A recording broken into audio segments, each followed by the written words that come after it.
Listen.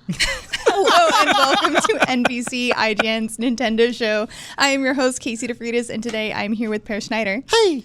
Tom Marks. Hello. And Brendan Graber. I'm so sorry. Thank you for those wonderful sound effects. If you're watching the Andrew Goldfarb's present to me, and I cherish it deeply. It's a DS treasure chest, right? They're for DS games? It's Pandora's Open box. it again. Okay. Oh, well, It's dying. not. This is the bootleg I haven't put a little bootleg link. Oh, nice. Well, our jingle machine broke, right? Yes, That's the point of it. I love our it. laptop is not in the room. Oh, I don't okay. think it's been unpacked from E3 yet. Ooh, that's what it is. Okay. Speaking of E3, how was everyone's E3? That speaks for itself. It was good. This was a tough year because whenever you have a major player absent like PlayStation, it makes everything different for us. So just from a business perspective, how you plan and monetize this event, what traffic patterns you expect, everything's different. So I hate it. I don't like that. I don't like it when Sony's not there. There wasn't a shortage of things to do, though. There was plenty to do. Yes. There wasn't, but when the console with the biggest install base isn't there, you know it can't be good. Yeah, I had fun though. It was a very low key show, like you said. Like even we've talked about this elsewhere, but just walking around the show floor felt empty. The West a lot of Hall the time. was pretty empty, but Yeah. there were a lot of energy drinks being given away. Yeah. So The West Hall is usually where it's happening, I right? can't say That's West where- Hall, Best Hall anymore. No, Nintendo and PlayStation are usually there, and they're ginormous booths. And this year it was just Nintendo. They did a really nice job. I thought Nintendo actually had a surprisingly good showing this year. But also, remember, Xbox is not on the show floor anymore. They have the Microsoft Theater outside, and so it felt very decentralized. And so it wasn't. It was definitely one of my less favorite E3s in recent memory. But when I think back, I've been to 23 now, 23 E3s. We see this pattern before the launch of a new console generation where it's a little bit light and some of the heavy hitter games are being held back. You know, even the Halo trailer you got, I mean, it didn't floor me, right? I love a new console launching with a new Halo, for example. Yeah, but I mean, I didn't look at the presentation going, this is the most amazing thing ever. It was all right. it was just another cinematic Yep. with Master Chief in it. But playing Luigi's Mansion, that's really good. And we got an announcement for Breath of the Wild 2. We got to see two That was new the Smash hotness. DLCs. Yeah. We talked about all of that on last episode of NVC and during our post show. You can go check that out on our channel. So we're going to keep talking about a little bit of E3 things, including Fire Emblem. We're also going to talk about Pokemon Sword and Shield controversies, and some graphical issues we noticed when playing on the Switch during E3. Also some news and rumors like the Switch Mini, and why we're all obsessed with Slay the Spire and our thoughts on Cadence of Hyrule. So stick around for that. But first, let's talk about a game we did not get to talk about during last week's show, which is Fire Emblem, which is why we have Brendan Graber Hooray, here. I'm We didn't all get to play it. No, and we only didn't all Brendan get to did. say it. That was see it. That was the issue. Yeah, because I was thinking beforehand, I was like, if this is playable on the show floor, it's going to be very weird because tough. a slow turn-based Yeah. strategy does not demo well. No. Right. But they had like a behind-the-closed-doors interview appointments to play it. So I got to play for about an hour. Yeah. Nice. Most of it was being shown to me, and then the last half I got to play for. Lucky. Yeah, it was really nice. And as a Fire Emblem fan, I was hesitant, a bit skeptical of the whole Hogwarts element to Fire Emblem 3 Cheese Pizza, as I like to call it. Oh, no. But I walked away going, wow, there's probably has the most depth of any Fire Emblem game ever, and that's even without children. So you scared me a little bit though when you came from that appointment. You know, I'm for people who are new to the show. I've played every single Fire Emblem game in the series. I have Thracia. I have played Gaiden in Japanese, all of that before it was remade, and love that series. But I love the turn-based strategy and combat. I sometimes get a little annoyed with the stuff surrounding it. Right, like don't make me plant a little tree and water it. Like that sort of stuff. That's what I'm worried about. And so when you came back, you said the stuff outside of the battles is like the most complex and deep and evolved in the series. I was a little worried. Yeah, a little worried. I think That interests me. Yeah, see, would- Casey is now all in. there are plenty of people, and I understand with who just want to go, I want to go in the battles. Yeah. And the thing that they impressed upon me in this demo was that all of the time in the schools, which I think takes about, we don't know for certain, I want to say like maybe a third of the game, maybe less than that, before the 5-year jump to everything's gone wrong, let's all fight each other. Oh, Everything in that school part Yeah. can be automated. Okay. You can literally press a skip button and either from a week-to-week basis or for a lessons plan or for whatever, and it will just choose for you. Yeah. It'll say, okay, I'm going to teach X and Y to Z to this guy. I will talk with these characters and build their supports up. I will train him to be a soldier and him to be a cavalier. You have no input in it. It just goes along as it would. Or if you're like, hey, I really want to make sure that one of these characters gets to be a Pegasus Knight, then you go into your lectures and go, hey, you should really focus on these skills.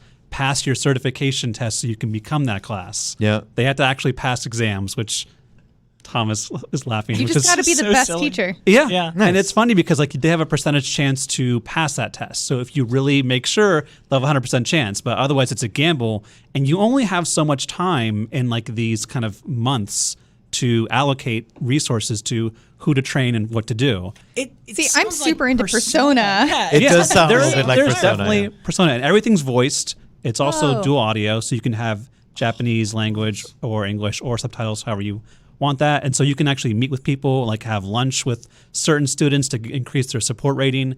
And if they're more motivated, they'll learn better, or you can just go, skip, do it for me. So I think that part is pretty interesting because it really lets you choose how your kind of team evolves. And then at the end of every week in the game, it's like a very quick, like, I just scrolls through the days. And it's like, okay, this is a seminar, blah, blah, blah, birthday. Okay, now you're at the weekend. And the weekend, they give you a choice of like 4 things to do. You can either explore in third person the entire academy and monastery, talk to people, do side quests, do like activities. You can give an advanced like seminar to do more training, or you can just battle. Okay. If you're like, hey, I want more battles. You can just do a free battle with your team. And then every month, there's like a quest. So it's like, hey, by the end of this month, we want you to train up your students to do this quest. Okay. So at the end of every month, you have to do a specific mission. And that goes on for who knows how long. And then there's that point where there's a 5-year gap. And then whatever house you're with is now fighting against the other houses. And that's when it just goes all into battle. No more school. School's out.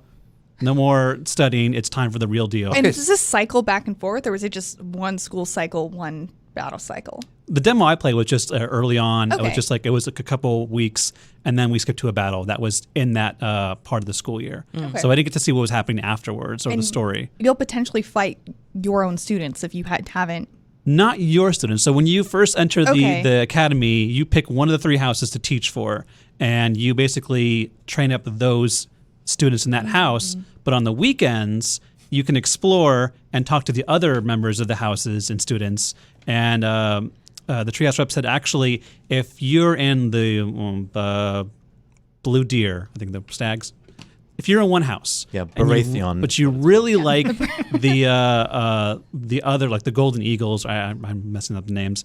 If you like one unit from that other house, and you're like, oh, I really like that character, he looks pretty cool, you can talk to them and kind of impress them with your own stats as you level up, and you get the chance to recruit them to your side, so that when the 5-year shift happens, they'll join your team and you don't have to kill them. So you're a Slytherin. So do you think like in past games, some of the recruitment happened in missions, like you find a character and you send the right person to talk to them and they may join your cause? Do you think that's mostly done outside of the battle? I think some of it can't will. tell you, I don't know if all of it will, because they did say, like, just like the other teaching stuff, like, you don't have all the time in the world. You can't recruit everybody from their house, especially like the leaders of the houses. You can't recruit them. Yeah. So there will be some, I'm assuming that you'll be able to recruit, but not all of them. Convert enemies. Yeah, and then maybe some you'll actually find 5 years later and be able to recruit them that way. So my other question for you was, I love a snappy interface. That's why I love kind of classic 2D Advance Wars stuff. Or Wargroove did this really well. I like that more over the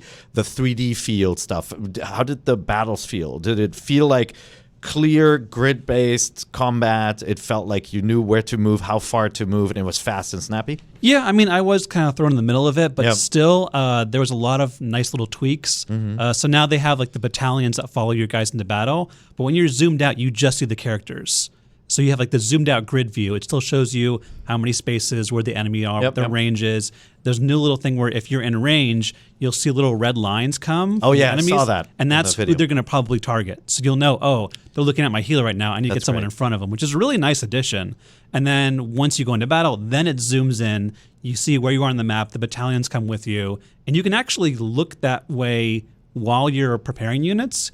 You can like zoom in, just see from that menu and like pick a character and then run around like it's like XCOM or something.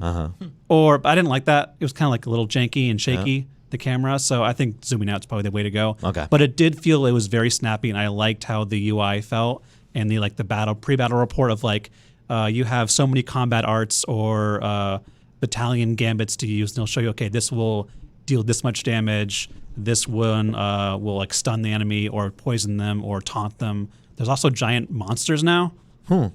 Which take up 4 spaces on the grid. Cool. Well, that's and new. they have multiple health bars. Oh wow! So you can't one shot them. Yeah. It's almost like Sekiro, where it's like you knock down their life bar, and then another life bar appears the next turn. Wow! So that seems like it's pretty in depth, and there'll be some pretty fun missions, if that's any indication. I hope. Yeah. Because I've always liked complex map battles and objectives, and I think in the Treehouse Direct they showed one battle where there was some escaping merchants.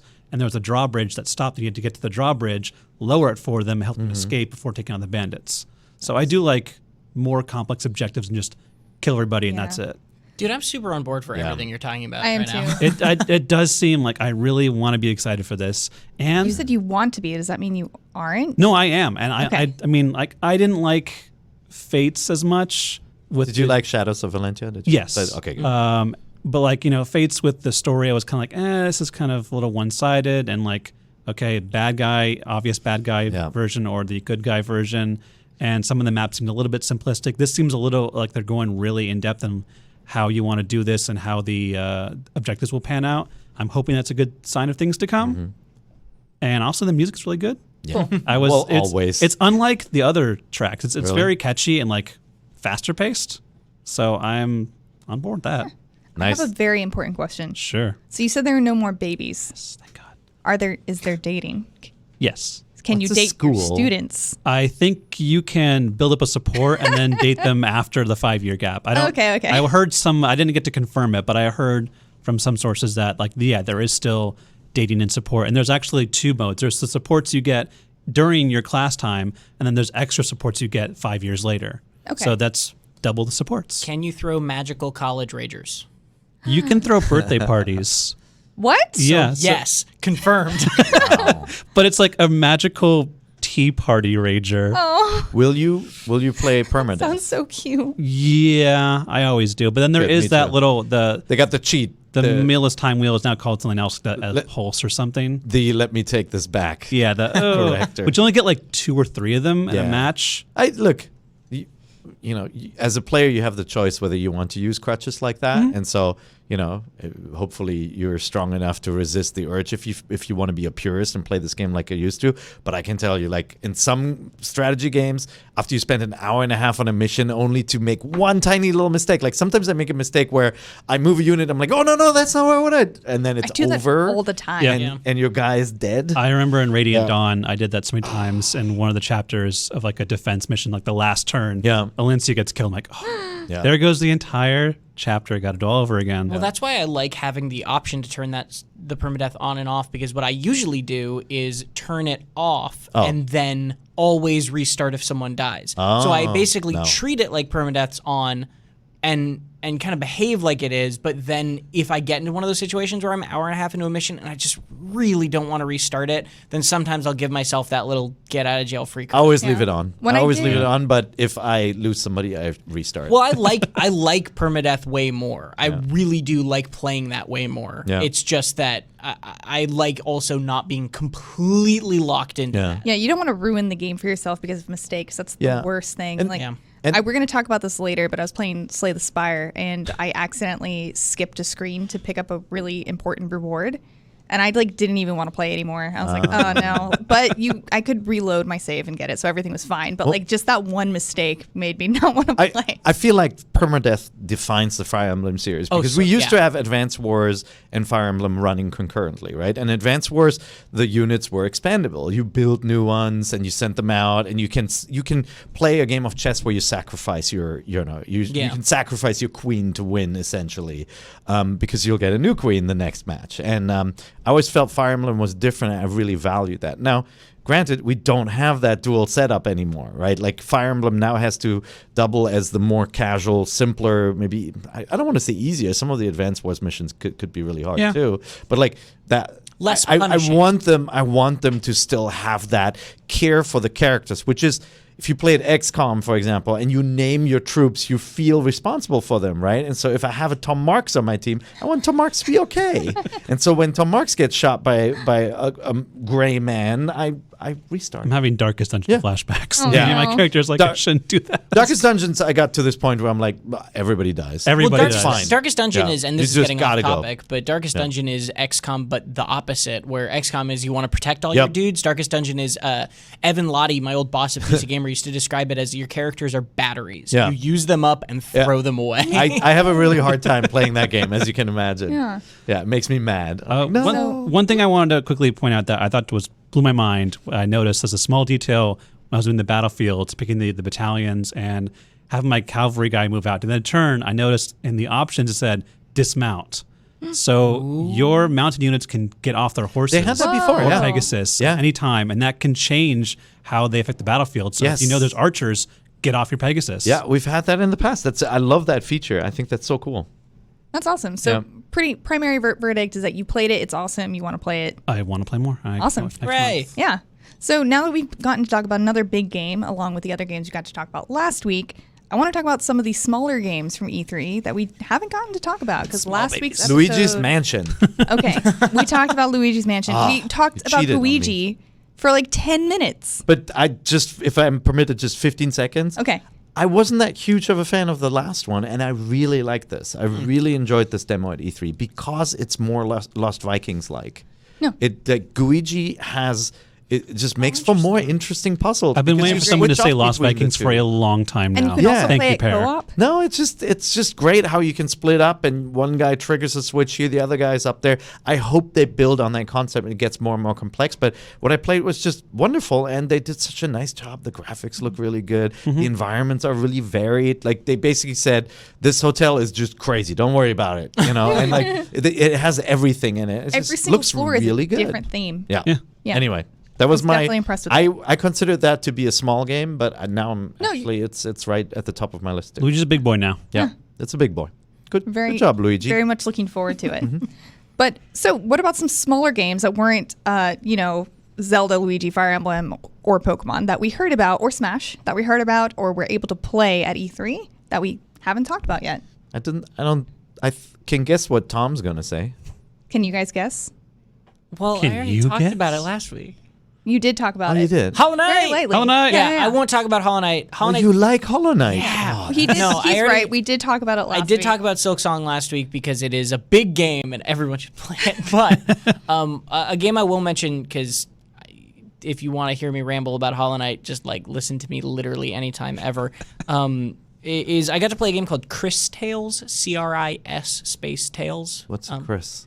It's a pun on crystals, I think, because it has these time crystals in it, and then also your name is Chris? Chris Bell, I think is your name. I see. And then one of your partner's names is like Christopher or Christoph, I think. It's a lot of Chris stuff. Yep. Anyway, Chris Tales is really cool. It's like a 2D, or it's 3D, but that kind of Paper Mario thing where all the characters and the backgrounds are 2D and you're walking through a 3D world from a fixed perspective.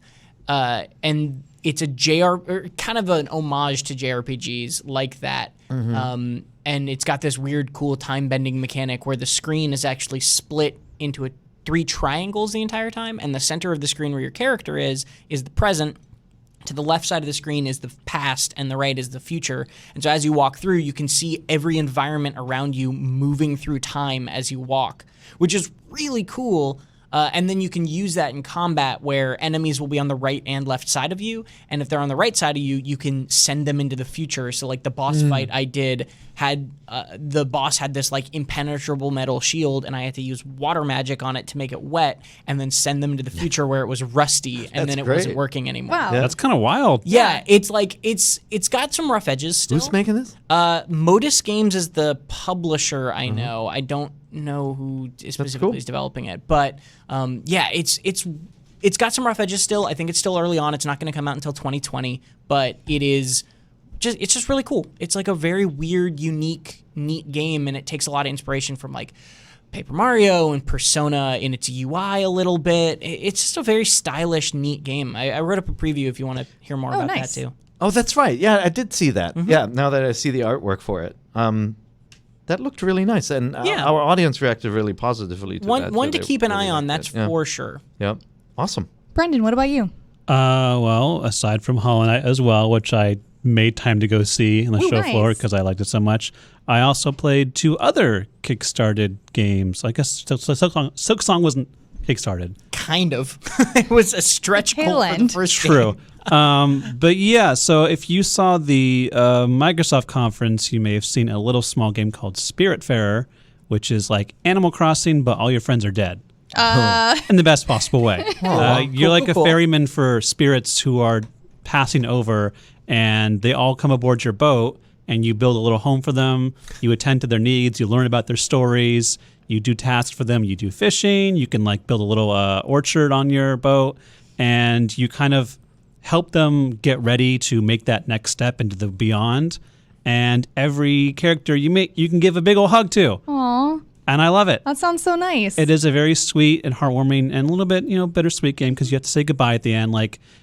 But I felt like, and I wrote a preview about this, like, how many times in Animal Crossing have you just wanted to give the villagers a hug? You're just like, you've been with you so much, Bob the cat.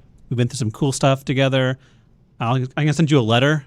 You won't be able to read it because you don't really understand English, but I wish I could just give you a hug. And this game lets you do that and kind of really invests you into the personalities and stories of each character you meet.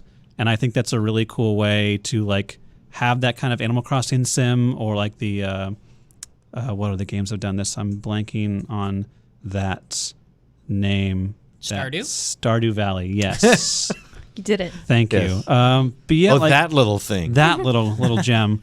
Top 10 seller and it's for got like this a year. Gorgeous hand-drawn art style. Yep. Like the character you play as, Stella, she's like just bouncing with personality. She like grins when like she does a job. You can actually platform around the ferry that you build. And when I went to go build a home for like a new little villager person that came on, they gave me a map of the ship, and as I'm placing the building there, all like the roofs are like smalling, flattening, or shifting depending on where I put things. Then if I put it in the very top corner, there's these giant ladders I can go up and then platform off and fly down with my hat, and then like skate off the side of a sloped rooftop and do like a jump and like do a double jump onto like a windowsill. Like, it's a pretty cool way to get around. Yeah, that sounds pretty cool.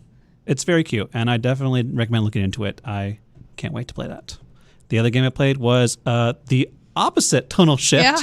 Right before E3 was a game called Blasphemous. And it's also been kickstarted for all platforms coming out, I think, next year, hopefully at some point. And it is like a side-scrolling Castlevania, Dark Souls, bloody as you can get. Lots of crazy, over-the-top religious iconography. Lots of crazy, bloody executions, but with this wonderful, still a gorgeous pixel art game. And it's like little cutscenes, remind me of like a LucasArts adventure game, which I really dig. And I just love how it really ties into the lore of its own game that it tries to build up. There's a lot of games that like they try and be like Dark Souls, like, oh, we're the Dark Souls of X, and we're a side-scrolling, tough as nails game. Like, yeah, that's great. But what made Dark Souls so great to me was the story that unfolds if you choose to explore it, and how every piece of item, everything you go to has that lore hidden. And Blasphemous actually has every item you find has like this whole lore page. Like, it gives you like random backstories about like the church and how they like, the gospel of this grievous miracle that made everyone go crazy. And it's like, I want to learn more about this game, and I love what they're showing me so far. Nice. What about you, Per? I didn't get to play the 2 games that I want to highlight. I didn't get to play them at E3, sadly, and I don't think anybody got to play Panzer Dragoon, which was shown in the Nintendo Direct, obviously. This if you owned a Saturn, you would have owned this game. It's basically Sega's version of Star Fox, just on the backs of giant flying dragons. This series spun off into RPGs with Saga, but the core series was an on-rail shooter. So you're flying around on the screen as the screen relentlessly moves you forward, kind of the modern 3D take on the shmup. And then it's a horrible word, shmup. Yeah, no, I agree. Shoot 'em up. But yeah, it's very much like Star Fox, with kind of locking on and strategic combat, like firing on batches and groups of enemies. And just seeing we don't know a lot about it. It looks like it's a direct remake of the original from 1995. Yeah. Yeah. So curious to see how this comes across. Hope it runs super smooth at 60. I think we haven't seen a game like that in a while, so that's good. The other one is the Manna Collection, the collection of mana, which is already out, so you can buy it now. And I would. It's 3 games. Seiken Densetsu means Legend of the Holy Sword, literally translated. But when the first game on the Game Boy came to the US, it was actually taking the subtitle, the Final Fantasy name, and was released here under that title. And then when we got Seiken Densetsu 2, what I think is the best game in the series, it came here as Secret of Mana. And what's unique about this game is it is a mixture between a classic RPG, the pedigree of the designers, Final Fantasy team members on it from Square, really, really great team, amazing music, great graphics for the time. That one came out in '93, the second one. But it was a 3-player co-op action-adventure RPG, so action RPG. So like a Legend of Zelda with stats and leveling, the combat not quite as responsive as a Zelda, a little bit more like modern kind of Western RPGs, like a Elder Scrolls, but a little better. But the moment you unlocked your party, you could have a second player press start on the Super NES controller, or a third one with a multi-tap.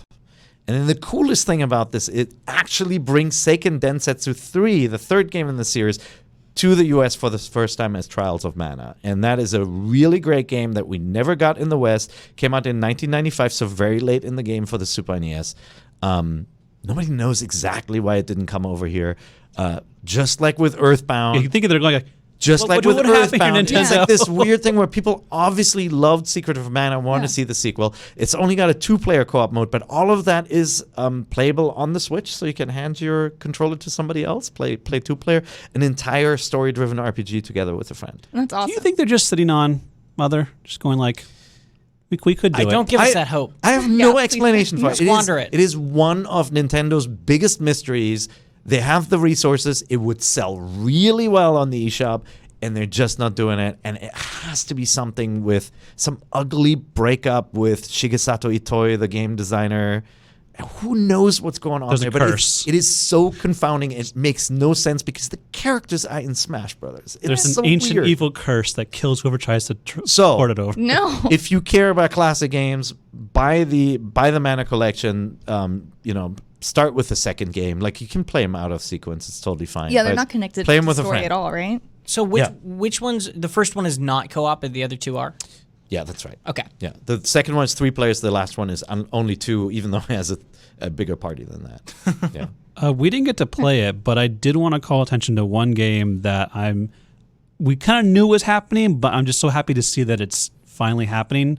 No More Heroes 3. Oh yeah, that's right. I forgot about that. After Travis Strikes Back and like that hinted at the third game, but like just seeing that come back to its glory and just like I'm so down for it. I love that series, and I love Travis as a character. He should be in Smash too. Man, that was a busy Nintendo conference, and I just totally forgot. I know. That was I keep forgetting. All of this stuff was in the Direct, right? And like there are more titles. Yeah, like Astral Chain. Yes, we haven't talked. That looked really good. That trailer was just like an extended anime trailer, and I am so into it. Yeah. I like how you explained this to Sam. The difference between Astral Chain and Daemon X Machina, because they're similar, and that one is in you're in a robot, and the other one is that you're handcuffed to a robot. Yeah, it's different. It's totally different. Inside and adjacent are 2 very different adverbs. No. Exactly. Daemon X Machina was in the trailer too. And did it look faster to everybody? No, it looked faster to me. Well, I think the original trailer also looked fast. It was just and the an action gameplay cut? just didn't. Okay. Yeah. Well, hopefully they listened, but keep going. Astral Chain looks really cool. So I read an interview with one of the developers, and their original concept was to make it, they just wanted a gameplay where you were attached to another character. So they made it so you're attached to these things called legions, which were once demons. Sure. That's what it looked like. That are then like tamed and then become attached to you. And they said at first in the beginning of the game, you act very separately, and as you go on, you develop closer and then start like acting as one. It's very anime. But I think it's really cool and it looks really interesting, and I've never seen gameplay like that. Yeah. And I also they didn't always have the intention of having that wire that connects the 2 characters in action to do anything, but then they thought it would make sense after they implemented it to make it more apparent where your other half was. It looks visually neat. Yeah. I like that. It looks really interesting. The storyline seems really cool. I don't know, and convoluted. The original announcement left me a little cold, but this trailer actually, the trailer was awesome. I want to play this. Everything you're saying also totally makes sense. Where it's like, this is a game where they came up with a game mechanic, and then they were like, how can we make a story around that? Because the story feels like it doesn't look bad. It looks cool, but it just looks so weird and wacky. Yeah. But I'm so here for the mechanics. Like, I really like the idea of Platinum just being like, we're just going to make a thing we want to make. Yeah. And it's just going to be fun first, and don't worry about it. Like, that's really neat to me. They were also originally going to do a fantasy game, but then they said after they talked to Nintendo a while, they decided to go more cyberpunky because there are so many fantasy games out.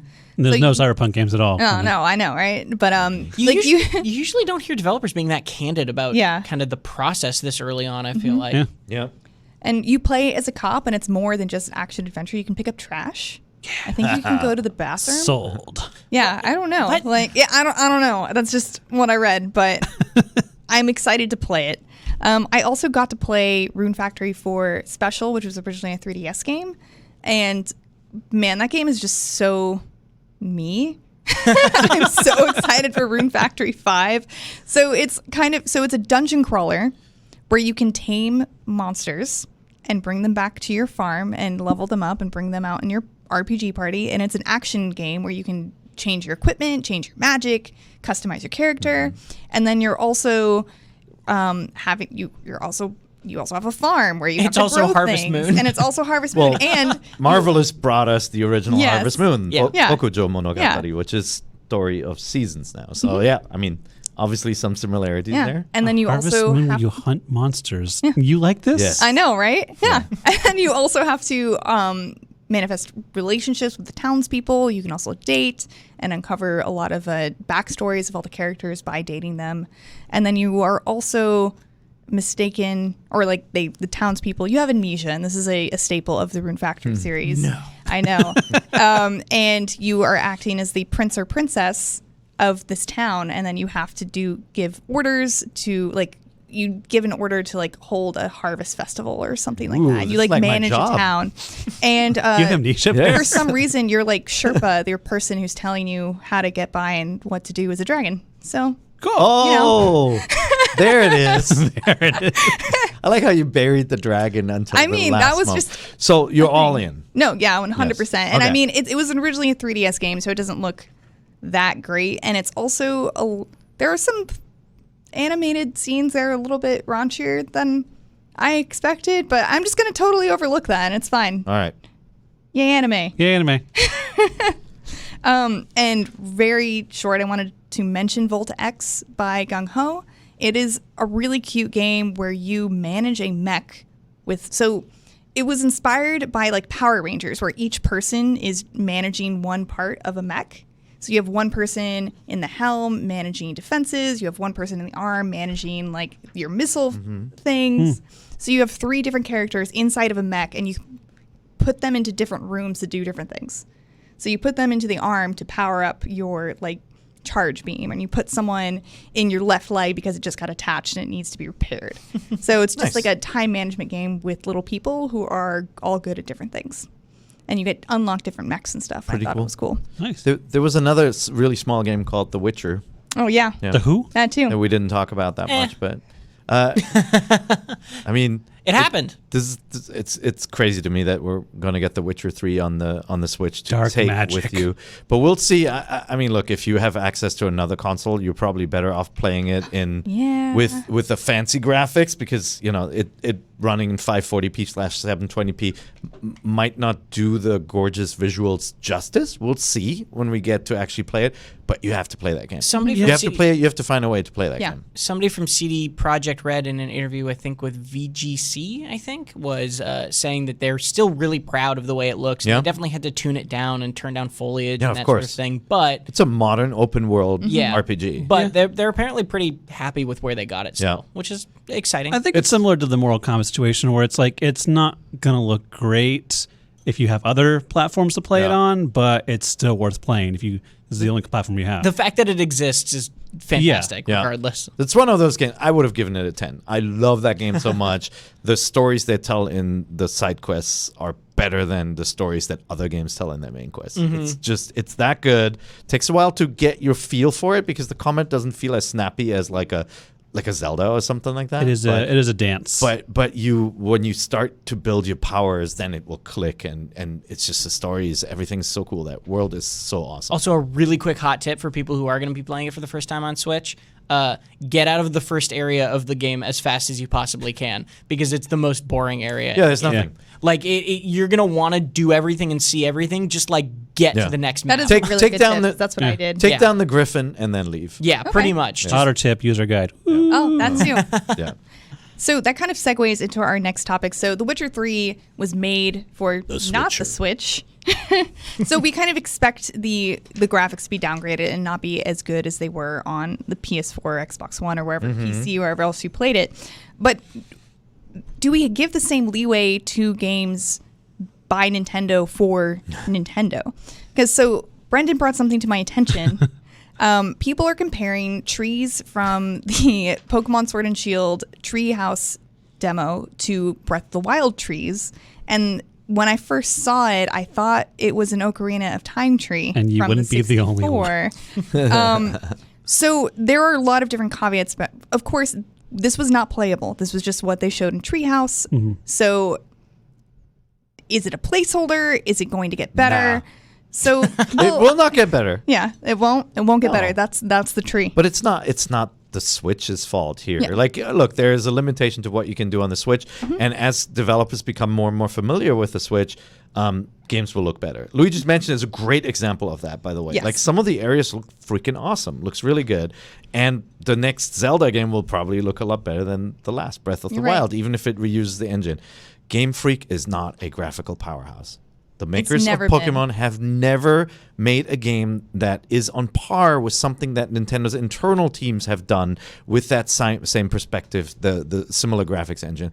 Compare Link to the Past to the Pokemon 2D games. Like, Link to the Past, like, sometimes a game that's 10 years after Link to the Past still didn't look as good coming from Game Freak. And, like, that's not to insult this company. They make wonderful games. They're very deep RPGs, but they're not graphically strong. Right? And like a Retro Studios Metroid Prime looked way, way better than other games from people releasing at the same time on the GameCube. You're right. So. Yeah, I mean, it really depends who you have on your team. Like, people think that, like, oh, they'll just grab graphics guy from Zelda and put him on Pokemon. Yeah. That's not how that works. Yep. It's also potentially a little bit, you get lulled into that with Game Freak because their character designs are so phenomenal, right? Like, there are parts of what Pokemon does well that are very attractive, but you're right that it's not just raw graphics. Yeah. It's specific things. It's charm. Yeah, they're really good at that part of making games look good, but not as much the like making it look like Breath of the Wild, which is also, by the way, comparing any game to one of the most beautiful games on the Switch is like a high bar away. And they obviously spent a long time on it. Like, it feels like it was yesterday that somebody showed us a shot of a Pokemon company exec saying, yes, we are going to make a Pokemon for the Switch, and suddenly here we are playing it, and it's less than 2 years that it's out. I still sympathize with everyone who just, like, they wanted their first true 3D console Pokemon experience to be a Breath of the Wild experience. Well, and when you move to the console, you expect more, right? If they're going to be doing this, if they're going to be making their games kind of higher quality, more 3D, more freedom with the camera, then there's an expectation that comes along with that. Yeah. But it takes also, so that's kind of like, there's the stuff that you see, and then there's the stuff that's under the hood, right?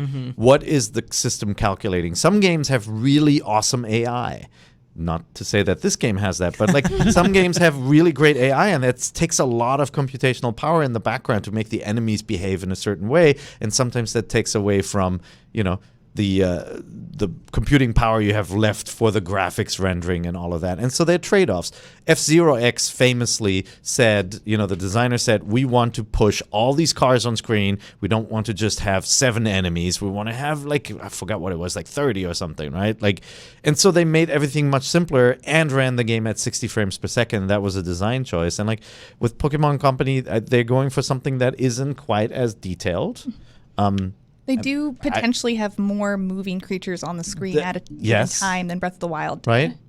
I do wonder too, and this is not saying that tree does not look kind of jank, because it does. Yeah. But I do wonder how much of it is people getting caught up in a single kind of out of context image. Because when they first showed that wild area, my gut reaction was not, this is an ugly looking game. It looked fine. Yeah. Yeah. In the same way that when you take a picture of the boat people in Marvel Spider-Man on PS4, it like, you look at the faces on the people on the street in that game, and it looks like a terrible game, but you zoom out and you look at the whole, and it's not that bad. And that's not to forgive this tree. It's just that looking at it as a whole, you're probably not going to be like, oh man, this is ugly. Yeah, people are missing the forest for the trees, right? A single ugly tree. Like, I mean, graphically, for a game that is not an action game that requires quick input and has lots of enemies with complex AI, it's a very simple looking game. It is 100%. There's no way around that, right? And so that is, again, like they are not a company that is going to tinker endlessly over a graphics engine, get it all right. But I think the art style is good. Yeah. It looks nice. Like when I saw the game running, I'm like, oh, this is actually a step forward. Cynically, I was expecting less. I thought they would still have a tilted down camera and not show us as much of the world because of that factor. Yeah, I do want to see how they handle just like the Pokemon in these zones. Like, will there be just like pop-ins as you get closer? Will you be able to see all of them in the far distance? Like, I do want to see how that actually translates. How many Pokemon can they put on the screen at once? Yeah. Yep. Definitely want to see that. And that brings us to another controversy a little bit. We did touch upon this slightly last week, but it's still a really big topic, and that is that Pokemon Sword and Shield will lack a National Dex. And what that means is that you will not be able to transfer all of your Pokemon from previous generations into this game. Like, for example, in Alola, the Alola regional Dex had 301 Pokemon, and the Kalos regional Dex had 457. So, and that is not more than 800, which is the total number of Pokemon. People are mad that they won't be able to have their legacy Pokemon over, but should we be is it really that big of a deal, I guess is what I'm asking. I think that's a bigger deal. Is it a bigger deal than the tree? I think it's a bigger deal than it the is tree. By the way, I don't mind. Tree. I think the discussions around the tree are fine. Like, people who buy games should have a say and should be able to say, hey, why does this game not look as good as another one? I think that those are valuable discussions to have. And I think a game publisher sees that and goes, well, maybe we need to assist our second party a bit more on the graphics side or with engine programming. Like what you said earlier about expectations, as being the first console game, you expect to have all your favorites that you've ever known be right there on the Switch, and to say no, sorry, it is kind of a gut punch. It's understandable. Yeah. It is, but I think they should have tried harder, or at least they should show a path forward for when they get added. It's like when you buy a new racing game on a new console, they need to create new car models, and usually companies will outsource the car models to third parties so the core development team doesn't have to do all that work. But we usually get car games at the start of a new generation with fewer cars than the ones ending the last generation, right? And I think we're seeing that here. Especially like 2 weeks prior, we just got the Pokemon Bank announcement that like, the Pokemon Home. Pokemon Home, you'll be able to transfer all your Pokemon. Oh wait, did we say all? I meant most. Well, they all can go to Pokemon Home, but they just can't come out. Leave home. Yeah, but I feel like this is their DLC strategy. Yeah. And it's just, I would announce it now and say and 6 months in, you'll be able to do this. And I think it'll just give Pokemon fans, the confidence. That's what I was going to say too, is I really wish that they had come out with a plan as well. They said it's not going to be a National Dex right away, but every X amount of months, maybe we're going to add this amount of Pokemon or something like that. Yeah. We don't know that that's what they're doing yet, but that would have been appreciated.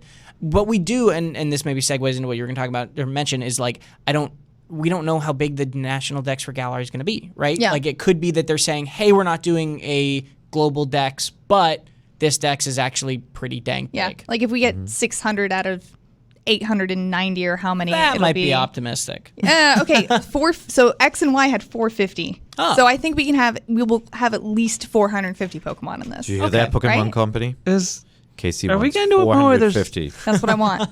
Are there just too many Pokemon? I'm going to say there are a lot. There are Can we just have a Thanos snap and just get rid of half Pokemon? No. I'm sorry, but if this is like exponential, it's like, if a wizard asked you which Pokemon would you like to snap away? Party every year. It's like, I only got 20 presents last year. I want 25 this year. Just like, okay, at some point you got to snap them away. You got to snap them away. I sympathize with this developer. It's getting more and more complicated. Yeah. And they said that too. They said this was inevitable. We knew it was going to happen eventually. And bringing over Pokemon from, I don't know, Fire Red and Leaf Green, you can have Pokemon with moves that they're not supposed to have. Like, I know, I know I have a Blissey with a move that, like, it's impossible to get now in current gens, and I have, like, a Charizard with a move that you can't get anymore either. And, like, how are they supposed to deal with that?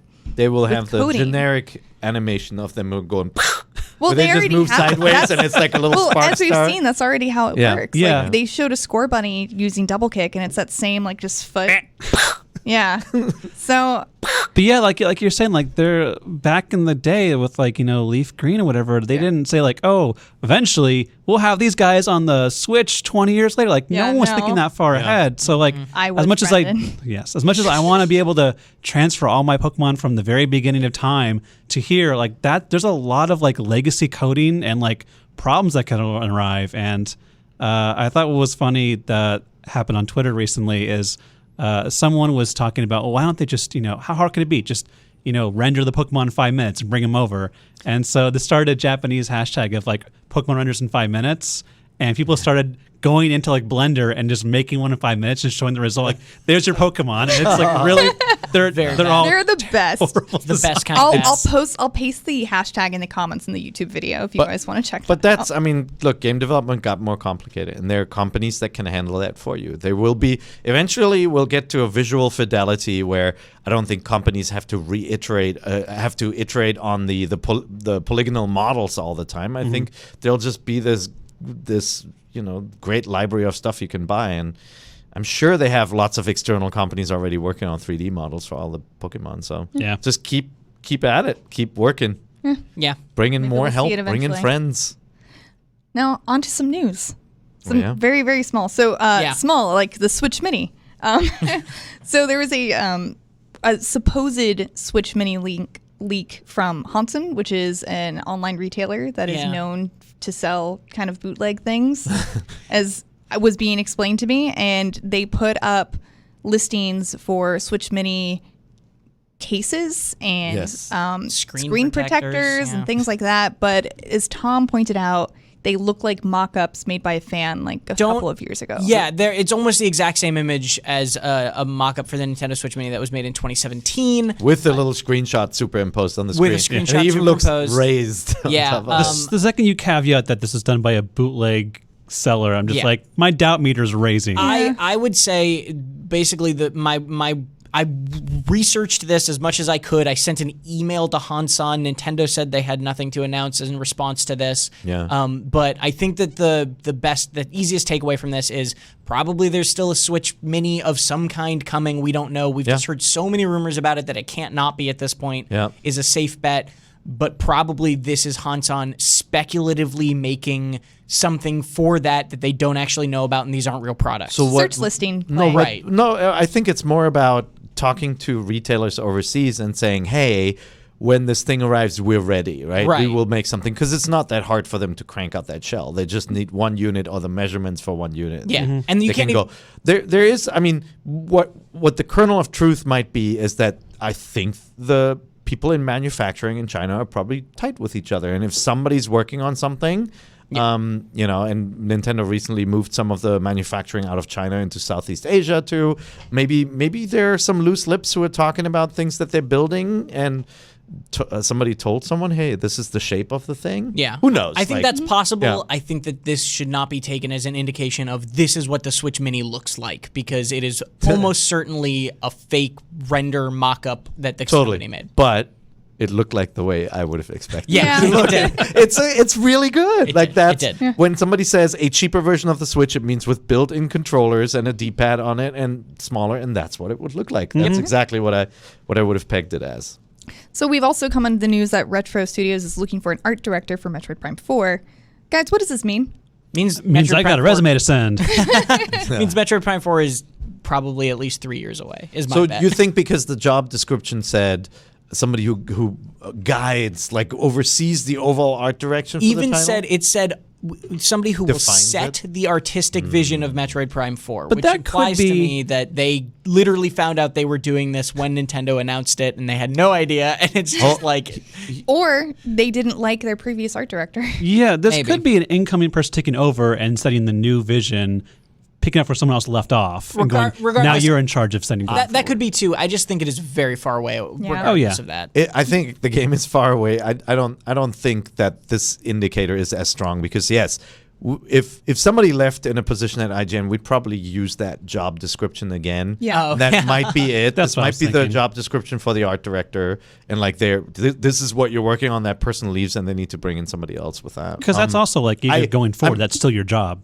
I'm saying this because I'm hoping it's true. Like, I don't want to wait that long for a Metroid game. And like, sorry, retro folks, but we haven't seen anything from you guys in a long time. So, and, like, I'm say sure that because we want to. No, I'm sure Retro has a cool game that they worked on over the last years that they're aching to show off to the public as well. And maybe Nintendo is hedging its bets and saying, hold back. We've got plenty. We don't need it right now, right? Like, that might be what's happening. So hopefully they are done with that and they're working really hard on Metroid. Yeah. Looking back at past E3s, do you still think having the logo announcement was the right call? I think at the time, probably. They probably didn't expect it to go bad like this. This E3 of, hey, not just a Breath of the Wild logo, we're making a sequel, here's a trailer. So they obviously made a bad... For that. They made a bad call in whatever developer they chose. Whatever went wrong there... That was obviously not great. To come out and say we're restarting development on something that they announced, that was a tough move for them to do, and I think it was courageous and great that they did that. Yeah. I don't mind we're working on this. Like if Nintendo announced and said, yes, Advance Wars, we're working on it, I'd be super happy. I want to know that, and I think people who haven't bought the Switch yet want to know what franchises will be arriving on it and whether they should be buying it. I mean, the announcement of Scalebound had me buy an Xbox One X. You are the only person in the world who says that. Yes. But I'm still happier sometimes, I think, to see that instead of just say, hey guys, we're working on Breath of the Wild sequel, it's, hey guys, look at this trailer for something that we're already working on. But I think they literally just started on that game, and they probably felt their presentation was light. It was missing a game for core gamers, and I do think Nintendo should be concerned about core gamers, make sure that, people are buying the Nintendo Switch for big games like Breath of the Wild and Metroid and all of that, and... So I don't mind that. I don't think it was a mistake in hindsight. Obviously, they picked the wrong dev. But looks like, the world is righting itself. There's some really smart and talented people at Retro. And, Metroid's coming home. Yeah. So for those of you who already own a Nintendo Switch, you've heard it. Us. Yeah, that's us. You heard it here first. We found the best Nintendo Switch stand that we have ever used. Where is it? I'm geeking out about this. Please demonstrate. Tom, did you bring it? Yes. I just want to ramble for like 2 seconds real quick. All right. One. I'm kidding. All right. There's this Bluetooth headset adapter for the Switch that's just plugged into the USB-C at the bottom and has a pass-through so you can still charge it. Made by Genki. I'm holding it in my hand if you're watching the video. That thing is like $50. I haven't been able to test that yet. Genki gave this to us actually during E3. But the cool thing is you can spend $20 more and get this thing that's a combo pack that looks like a Switch case, like a game case. And when you open it up, it has the adapter, a little boom mic that plugs into the headphone port of the Switch, space for 4 games, and then a USB for the docked mode, and then this thing, which I could only find in the $70 pack and is probably the best Switch stand I have used. For those of you listening on... But Tom, it's so tiny. It looks like a teeny tiny little like switchblade almost. But open it up. It folds out into a tripod. It's an easel. Yeah, it's like an easel pretty much. It does. And it has these little rubber feet so it doesn't slide at all. I tried it on the train and it did not move at all. It's actually pretty heavy. It's hefty, it's nice so it doesn't get hefty. knocked around. And because it's an easel that doesn't slip, you can actually adjust the angle of it really, really easily and really, really well. And then you can also still charge it because it's lifted off the bottom of the easel, so you can still charge it while you're using it. Anyway, I think it's only available through this Genki collection pack. If anybody knows where to buy one not in that, send me a link and I'll shout it out next week. But it is like, it's just such a cool little stand. I made fun of you for being this excited. Guys, he was so excited about this stand. Cool stand. He came to everybody's desk and he whips out his little pen out of his pocket. It fits in most cases bow tie already. Spinning. He's so excited. I think he was hovering a little bit, and we all laughed a little bit. But looking at it, it's actually really good. I leave my stand at home when I travel because they're just too bulky. Yeah, and this one will fit in basically any Switch case. Will fit in a Switch case next to the system. It's so tiny. It's really good. Perfect for planes. It's really good for planes. I've been using it on the train. I just wanted to shout out Genki because they gave this to us just kind of like as on a whim at E3. And I haven't tried the Bluetooth headset it comes with yet, or the Bluetooth adapter it comes with yet, but the stand itself is probably the best Switch stand I've ever used. That's really good. I want one. Cool. I want one too. You hear that, Genki? We want those things. So, hey, games out this week. There were 3 of note. There's a Catan, which is like the board game, the Settlers of Catan. This comes out on June 20th. I hope to play this before next week because I really love that board game. I know. I was just going to say, I couldn't tell if you loved it or you were scoffing at the idea of I really like this game, and I really wanted to play on the Switch. Do you have NVC plays Catan? Yes, let's do that. One of the all-time classic board games. Yes. My people love it. It is in Germany. Really good. It is a we'll great have online game. Play if you have Nintendo. It'll make you guys hate each other at the end of your 2-hour run. That's the goal of every board game, I think. You gotta hate each other at the end. There's also My Friend Pedro, which also comes out on the 20th. It's on sale right now for $16.99. And I think it'll be up by the time, but Mitchell's reviewing it and he likes it. The review is embargoed for the 20th, so it'll go up then. I have it preloaded on my Switch. I can't get into it yet, but it's there are a couple of videos on IGN. Just look up My Friend Pedro IGN gameplay. It's hilarious. It's bonkers. It's this cool. It's a side scroller where you flip and you have a lot of kind of Matrix style slowdown modes where it's just crazy gunplay in this kind of whimsical 2D world. I think this will be very, very, very fun. Yeah. And then lastly, there's Crash Team Racing Nitro Fueled, which we got to play a little bit with Janet Garcia. And she is reviewing that game, so that review should be play it on Switch or the. We did not play it on Switch. It does look a lot better on the other platforms. Well, 60 versus 30 frames. It makes a difference for racing games. It is. So it's one of those. If you only have access to the Switch, I think this will be a really good game. I think this may be the second best kart racer to Mario Kart. It is significantly more difficult than Mario Kart. Yeah. I'll just technical. say. It's much more about racing and less random about items and stuff. Yeah. You cannot rely on a bullet bill to get you back to the start. If you get to the last place in the very beginning, chances are slim that you're going to make it back up there. It's ironic that Mario, Crash, and Sonic basically rule the kind of kart racing world. What about Shrek? The mascots. Shrek does not. What about Garfield Kart? Garfield does not. I think the only one who comes close were like the crazy racers from Konami, so Goemon maybe. Mm-hmm. Yeah, that's it. I don't know. I've heard good things about Garfield Kart, and I'm joking, and it's actually terrible. Don't play it. Even Mod Nation. Like I feel like there's Mario Kart, and then there's nothing, and then there's Crash and Sonic Team. Yeah. So those games are out this week, but what are you guys playing now? Cadence of Hyrule. Mm-hmm. We start That's with right. Brendan. That was out. Thanks. That was out last week. Yeah, it came out during E3. Yeah. Not on their showcase like I thought it would, but during E3. Everybody's playing everybody's playing Cadence? Yeah. Everybody's a playing little bit. It's been fun to see the reactions about how if you've played Necrodancer before, and you have very different reactions. If you've never played Necrodancer, this is a really tough game to get like a hold on. But once you get a hold of it, it gets so much easier once it kind of clicks for you. And it assumes you've played Necrodancer. It kind of does, and I wish there was like it kind of pushed the fixed beat mode on you a little bit more.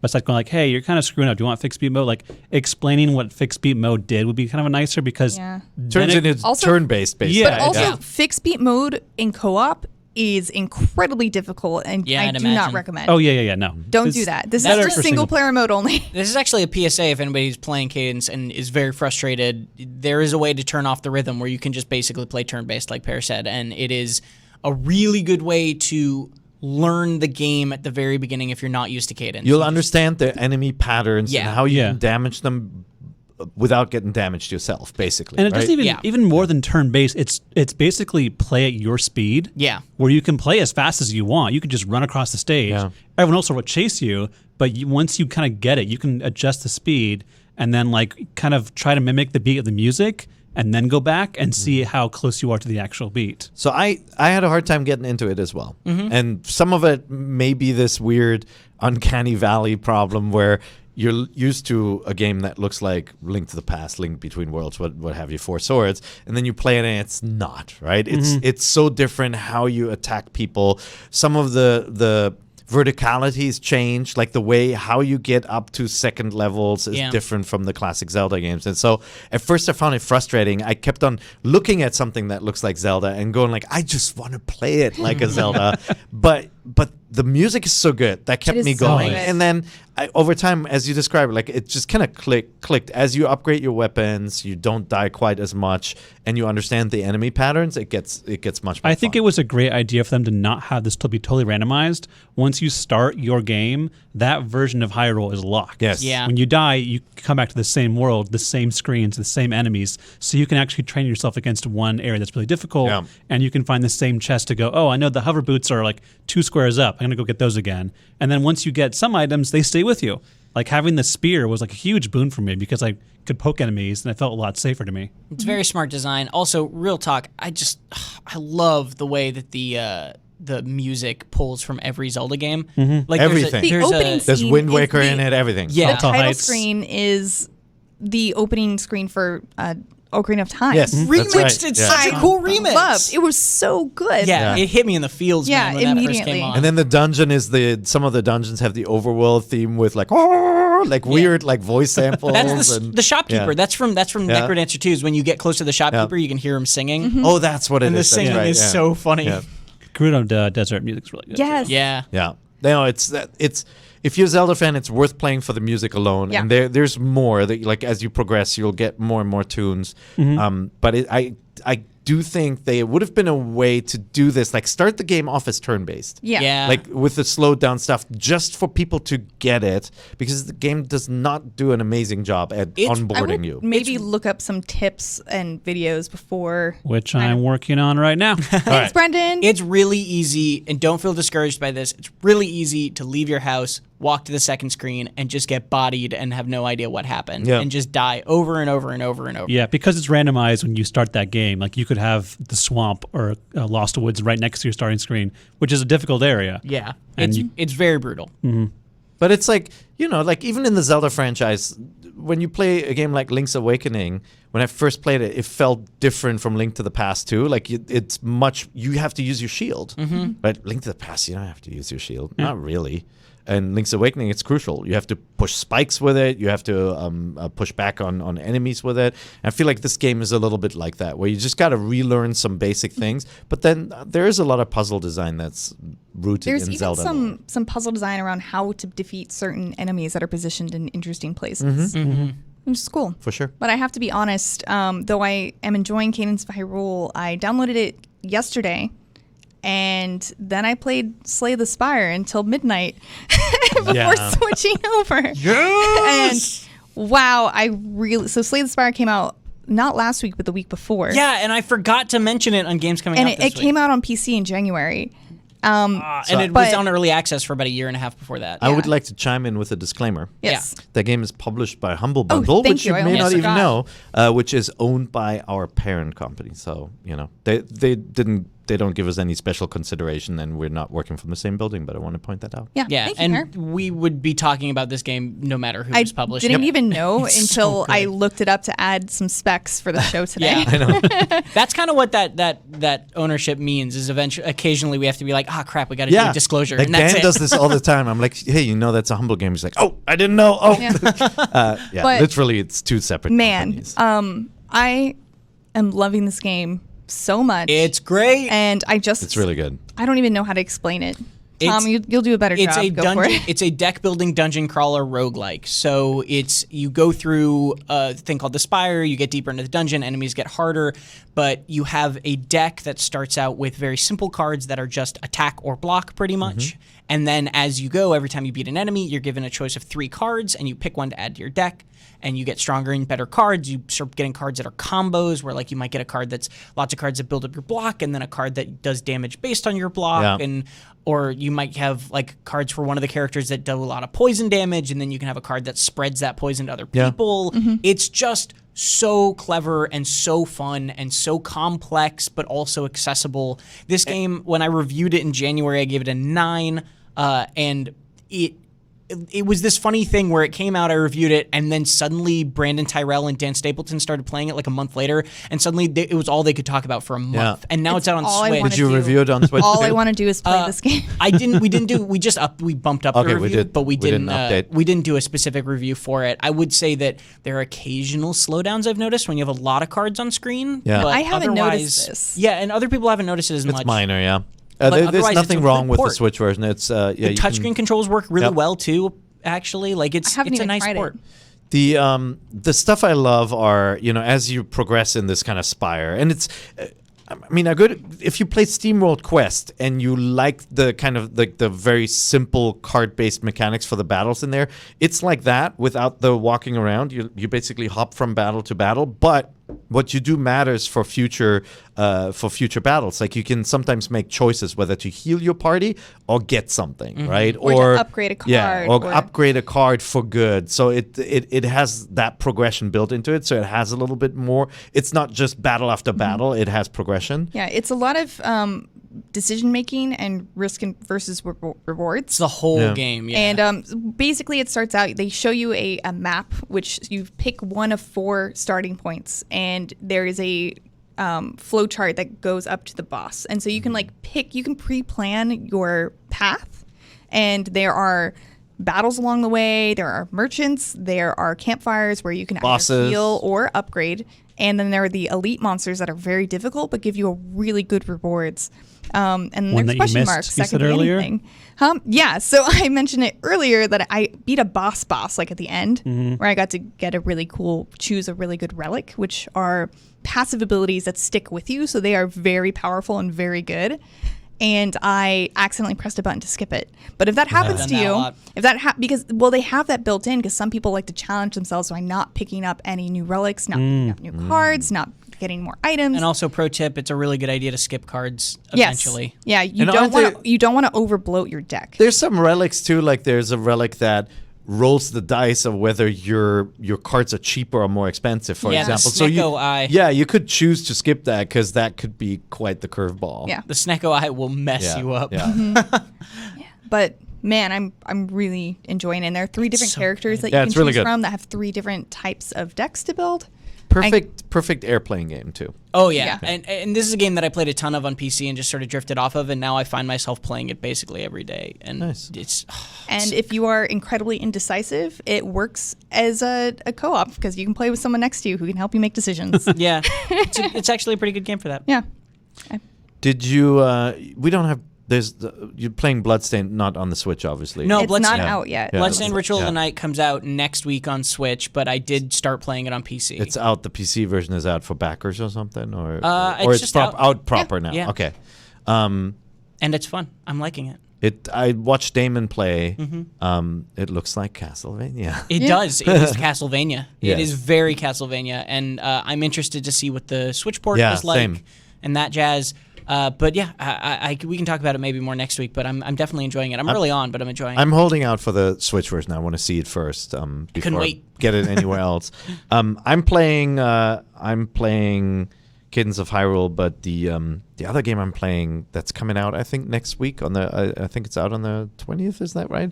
On the Nintendo Switch is Dandy Dungeon: Legend of Brave Yamada. I like that title. Good name. Solid name. So I didn't know what to expect from this. Justin Davis, being a big fan of this game when it was released for mobile before. It's funny, it's clever, it's just how do I describe it? It's basically, imagine a game that looks like Earthbound, like graphic style.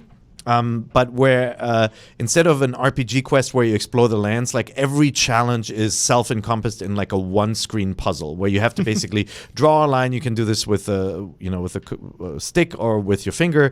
You draw a line for your character to go through a dungeon, beat monsters on the way, avoid traps, and then you set them loose. And sometimes like tiles collapse, and they have to get to the exit. And then as they That start, sounds really fun. as they start to make their way through these puzzles, they actually sometimes they get damaged, and you can deploy an item to heal them, or you can like disable traps, and they level up like in an RPG, and they get new. The knight gets new outfits.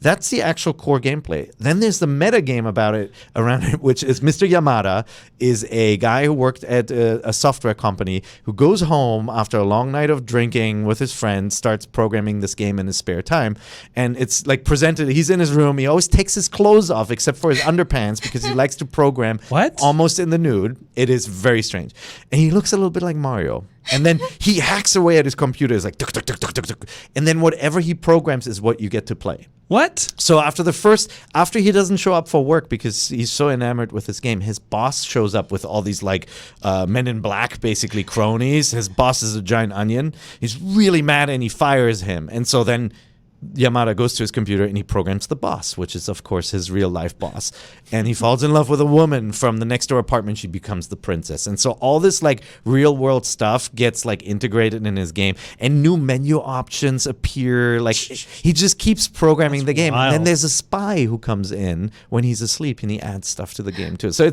it's super clever. I love this so far. I want to see how complicated and complex it gets, but it's just, it will make you laugh out loud.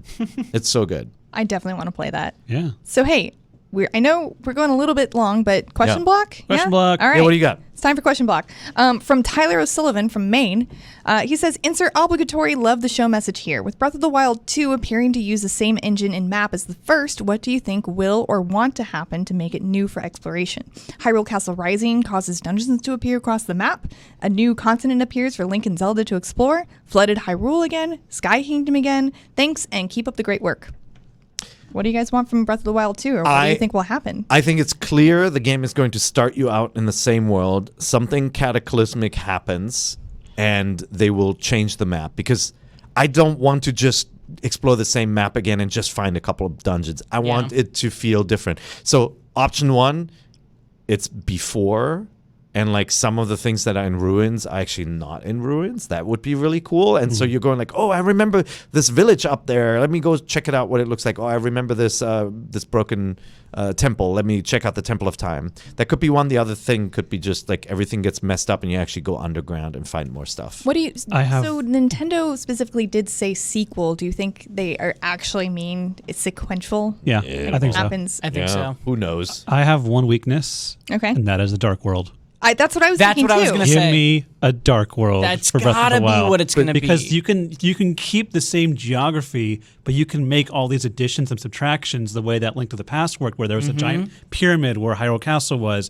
Instead of a lake, it was all filled with ice this time. Yeah. Or a swamp became a desert, or vice versa. So you could actually play on what's existing there without having to go like, oh, we need an entirely different map. That would be awesome, because I don't want to go to the same island that we discovered in the first game, or the same labyrinth, and have it be the exact same layout. Yeah. I want it to be significantly different. Also, I don't need 900 more Koroks. No, yeah, well, please there will no. be. I think Dark World is at least what I want, but probably the direction they're going to go, because it makes sense in Zelda. And also they said that, I think it was in an interview with Kotaku, they said they made a sequel because they had too many ideas for a DLC. Yeah. And if you told me like a DLC was Dark World, or they wanted to do a Dark World DLC for Breath of the Wild, that would make sense. Like that would track in my head. I want to see a Dark World. I think that would be a really great way. Just bring back that music. That's all I really want. Just playing in my head.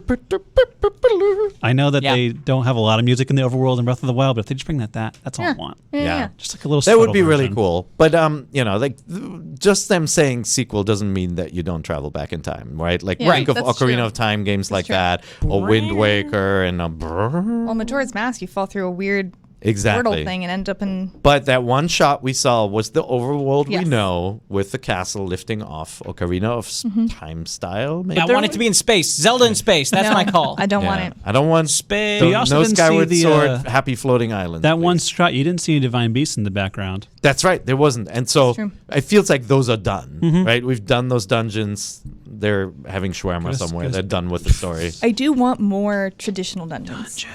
Yeah. Yeah, me I want too. more Hyrule And I- Castles. And I hope to heck that And fishing. Nintendo has heard that feedback, right? I like how we all said Zelda is the same. We want something new. Then we got something new. We're like, we want the hook shot back to open the door. Well, fair enough. You can't always make us happy. Pieces. Yeah. Give me hard pieces. So boomerang, hit the switches to open the door. Yeah. Last question. I mean, I don't know. Hey, I don't know what I want. I want I'm all just that a too. person. I love the finding a new item and that does something new in the world. I love that. Cadence of Hyrule does that. Yeah, so that's right. There is that. Last question from Sunny Vaughn. He says, if Nintendo should use the talents of the breathtaking Keanu Reeves in one of their franchises, which one should it be and why? Good and we're bringing this up because question. if you watched E3, he showed up on the stage of another presentation. And he was breathtaking. And he's in Cyberpunk. Sonny. And John Wick Hex. Our Scandinavian friend. That's a good question. So WarioWare. I want him to be changing my answer. WaluigiWare. I want him to play Waluigi in a Waluigi sequel or I'm just spin-off of imagining WarioWare. Keanu with the Waluigi mustache. The nose. I think that'd be really good. I'm just thinking of the roles that Keanu plays. They're not that Nintendo friendly. Like the Matrix, like this whole, we don't really have cyberpunk kind of futuristic hard edge sci-fi like that Metroid. in the Nintendo world. He wouldn't fit though. Like, and same with John Wick. No, you put him in a suit. Wario is the one place. No, man. No, I have another one. What about you put Keanu in in a suit, like in a Metroid type suit, have him meet Samus, they become romantically involved. At the very end, oh boy, it's Keanu. Is this your fan fiction? Yeah, hey, I don't know what you're Casey talking about. wrote this. So I'll start this off by saying that I'm always wary of just shoving celebrities in things where they don't need to be, whether that's like Disney movies where it's just like, hey, look who's here, it's someone as a hippo. And also in games, like I hope that Keanu's Cyberpunk is like the role reflects him as his talent and not just like he's just being Keanu, but he's in Cyberpunk. Like, so if this were to happen in Nintendo property, I would want it to make sense for his character to just mesh into that world, which is why I'd probably go with, it would be cool to see him as an antagonist in an F-Zero game. I was just going to say F-Zero could be a good one too. If he was like Captain Falcon's new rival. Yeah. I like your or like idea a syndicate better. boss. Like a comic booky version of Keanu. Yeah. Yeah. Like an evil or John Wick. Yeah. With just like, I'm going to just gun you down and stuff. Like that world, I think, could reflect some grittier natures without going too crazy. Yeah. I want one of the collectibles in Pikmin 4 to just be a DVD of The Matrix with his face on it. Okay, that will work too. It will fit in there. No, you're right. F-Zero would be a that would be a great pick. That's a really great pick. I like it. Brendan, you won. Thanks. Well, guys, thank you so much for joining me for this extra long episode of NVC. Pear, where can we find you? On Twitter under Pear IGN. Yeah. What about you, Tom? And Twitter at Tom R. Marks. And Brendan? I'm on Twitter at Raga_Fraga. And I am Casey Freitas, and you can find me on Twitter at ShinyKCD. Thank you so much for watching NVC. You can watch us on YouTube or IGN.com every Thursday at 3 p.m., as well on any of your favorite podcasting platforms, also at 3 p.m. on Thursdays. Again, thank you so much for watching, and remember, this is the only place you can get the thing.